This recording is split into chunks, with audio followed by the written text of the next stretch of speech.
I know now I'm late to the party. I want to do it here, but I'm waiting to see if it's going to pull off this 9. There it goes. I'm in it. Long, little late, but I'm in it. Just because it respected the 9 and it stayed above it and it ran.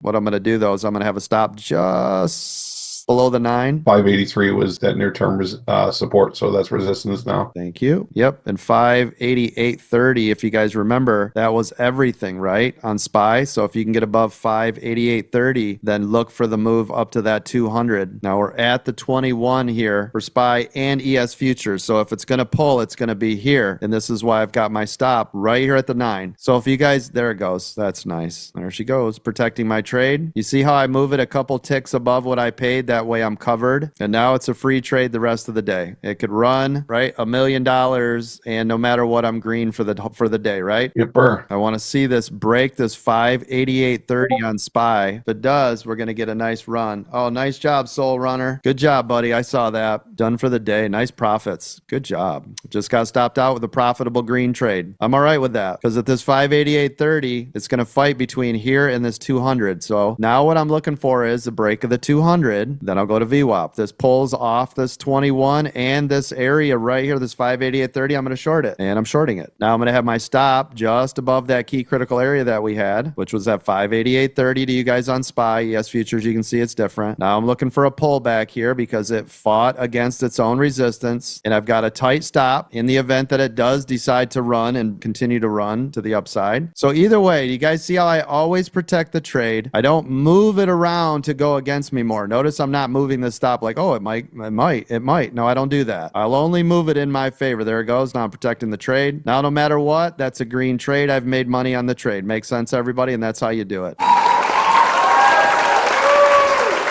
you go. Stop out and I made more money. Again, because eventually it's going to go your way. I've protected every trade I've made, and it'll eventually go in your favor, and then it'll run. So I'll make 20, 30, 20, 30, 200, 20, 30, 20, 30, 200, right? Makes sense? Yes, coach. Yep. That's how you do it over and over and over. As long as you can duplicate the process, you know what you're doing and why you're doing what you're doing.